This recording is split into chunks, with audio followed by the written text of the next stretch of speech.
Bismillahirrohmanirrohim. Assalamualaikum warahmatullahi wabarakatuh. Selamat datang di channel YouTube Sit and Populer.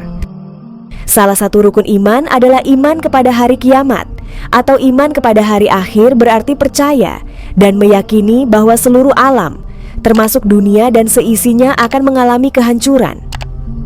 Bagi umat Islam, mempercayai hari akhir merupakan rukun iman kelima. Apakah kalian sudah mengamalkan rukun iman kelima ini? Tahukah kalian bahwa para ulama mengelompokkan kiamat menjadi dua macam, yaitu kiamat sugro dan kiamat kubro. Kiamat sugro. Kiamat sugro atau kiamat kecil merupakan peristiwa berakhirnya kehidupan sebagian makhluk di dunia ini. Semua makhluk hidup yang bernyawa di dunia ini akan mengalami kematian. Bagi orang yang masih hidup, hal ini menjadi pelajaran yang teramat berharga, bahwa pada saatnya semua orang akan mengalami kematian. Selain peristiwa kematian, kiamat sugro juga bisa berupa musibah bencana alam seperti banjir, letusan gunung berapi, gempa bumi, tanah longsor, kekeringan, gelombang panas, badai tropis, tornado, wabah penyakit, kebakaran, badai salju, dan tsunami. Kiamat sugro atau kiamat kecil ini perlu diwaspadai karena bisa datang kapan saja, di mana saja, bahkan mungkin sudah ada dekat atau di sekitar kita. Selanjutnya kiamat kubro. Kiamat kubro atau kiamat besar, yaitu terjadinya kehancuran yang menimpa seluruh alam semesta. Kehidupan manusia akan berganti dengan alam yang baru, yakni alam akhirat. Kiamat kubro akan terjadi di seluruh dunia tanpa terkecuali. Kiamat kubro memang belum terjadi, sehingga tidak seorang pun mengetahui bagaimana peristiwa yang sebenarnya. Allah Subhanahu wa Ta'ala tidak menyebutkan kapan kiamat kubra itu akan terjadi. Allah Subhanahu wa Ta'ala hanya menggambarkan peristiwa kiamat dalam beberapa firman-Nya. Mari kita pelajari bersama-sama. 1. Malaikat Israfil meniup sangkakala untuk kali yang pertama. Lalu semua makhluk akan mati, kecuali yang dikehendaki tetap hidup oleh Allah Subhanahu wa Ta'ala. Sebagaimana dijelaskan dalam surah Az-Zumar ayat 68. 2. Langit menjadi terpecah belah seperti dijelaskan dalam surah Al-Muzammil ayat 18. 3. Manusia menjadi seperti anai-anai yang beterbangan dan gunung-gunung seperti buku yang dihambur-hamburkan, sebagaimana tertuang dalam surah Al-Qari'ah ayat 4-5. 4. Terjadi goncangan yang dahsyat dan bumi mengeluarkan beban yang berat, sebagaimana disebutkan dalam surah Az-Zalzalah ayat 1-2. 5. Langit terbelah dan bumi diratakan sebagaimana dijelaskan dalam surah Al-Insyiqaq ayat 1-3. 6. Langit terbelah, bintang jatuh berserakan, lautan meluap, kuburan dibongkar, seperti dijelaskan dalam surah Al-Infitar ayat 1-4. 7. Matahari digulung, bintang berjatuhan, gunung dihancurkan, unta yang bunting tidak diperdulikan, binatang liar dikumpulkan, lautan meluap, sebagaimana dijelaskan dalam surah At-Takwir ayat 1-6. 8.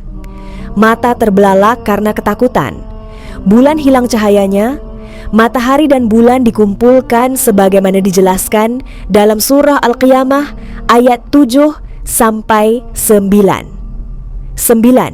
Guncangan yang sangat besar sebagaimana dijelaskan dalam surah Al-Hajj ayat 1-2. 10. Bumi dan gunung berguncang, gunung-gunung menjadi tumpukan pasir yang berterbangan, sebagaimana dijelaskan dalam surah Al-Muzammil ayat 14. 11. Manusia datang berkelompok-kelompok, dibukanya beberapa pintu langit, dan gunung menjadi fata morgana, sebagaimana dijelaskan dalam surah An-Naba ayat 18-20. Kiamat itu sudah dekat dan sudah pasti kedatangannya. Tidak seorang pun mengetahui kapan kiamat itu akan terjadi. Tanda-tanda sebelum datangnya kiamat berdasarkan firman Allah Subhanahu wa Ta'ala. Hadis yang harus kita ketahui sebagai seorang muslim yang beriman. 1. Keluarnya Dajjal yang mengajak manusia menuju jalan sesat. Dajjal akan muncul menjelang hari kiamat. Dajjal dikatakan sebagai sosok orang yang kafir dan jahat, pembawa fitnah atau ujian terbesar, dan tidak ada ujian terbesar selain hal tersebut. Dajjal akan mengaku sebagai Tuhan, mengajak manusia kepada jalan yang sesat, sehingga kemaksiatan merajalela. Dengan keluarnya, Dajjal ini menjadi tanda kiamat besar akan tiba, yang dimulai pada saat kaum muslimin sedang memiliki kekuatan yang sangat besar, dan Dajjal keluar untuk mengalahkan kekuatan kaum muslim itu. Banyak hadis yang menjelaskan tentang munculnya Dajjal sebagai bagian dari tanda kiamat. 2. Keluarnya Al-Mahdi yang akan menegakkan keadilan.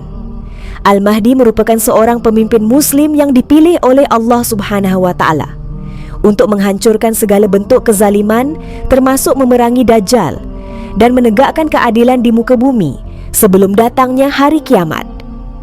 Beliau adalah sosok yang jujur serta adil dalam menggunakan harta kekayaannya yang berlimpah demi kemajuan umatnya. Allah mengislahkan Al-Mahdi pada satu malam, seperti yang dikatakan pada sebuah hadis yang artinya, Al-Mahdi berasal dari umatku, yang akan diislahkan oleh Allah dalam satu malam. Hadis riwayat Ahmad dan Ibnu Majah. 3. Turunnya Nabi Isa bin Maryam, firman Allah Subhanahu wa Ta'ala dalam surah An-Nisa ayat 159 menyatakan bahwa tidak ada seorang pun dari ahli kitab kecuali akan beriman kepadanya Nabi Isa sebelum kematiannya. Di hari kiamat nanti, Nabi Isa itu akan menjadi saksi terhadap mereka. 4. Keluarnya Ya'juj dan Ma'juj. Ya'juj dan Ma'juj yaitu orang-orang yang membuat kerusakan di muka bumi.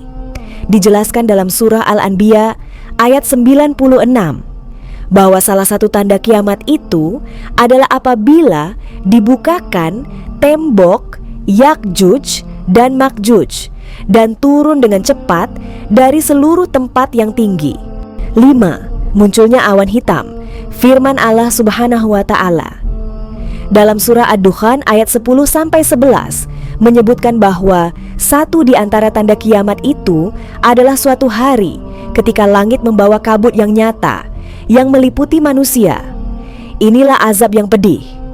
Awan dalam ayat ini adalah kesempitan dan kelaparan.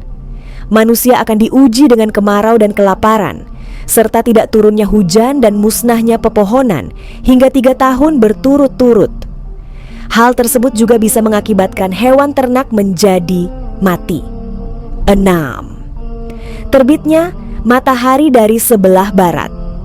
Dalam hadis riwayat Al-Bukhari, Muslim dan Abu Dawud dijelaskan bahwa tidak akan terjadi hari kiamat sehingga matahari terbit dari sebelah barat. Maka apabila matahari terbit dari sebelah barat, lalu manusia pun akan beriman seluruhnya. Namun kelakuan yang demikian itu di saat tidak berguna lagi keimanan seseorang yang belum pernah beriman, sebelum beriman, setelah kejadian tersebut, atau memang berbuat kebaikan dengan keimanan yang sudah dimilikinya itu. 7. Keluarnya binatang melata pada pagi hari. Hal ini dijelaskan Allah Subhanahu wa Ta'ala dalam surah An-Naml ayat 82 yang menjelaskan bahwa binatang melata tersebut dapat berbicara dengan lidah yang fasih. Bahwa kebanyakan manusia dulu tidak yakin kepada ayat-ayat Allah Subhanahu wa Ta'ala, bahwa mereka tidak percaya akan datangnya hari kiamat. Sahabat Sit-En, semoga Allah mengampuni dosa-dosa kita semua dan kita semua masuk di surganya Allah. Jangan lupa untuk share video ini. Wassalamualaikum warahmatullahi wabarakatuh.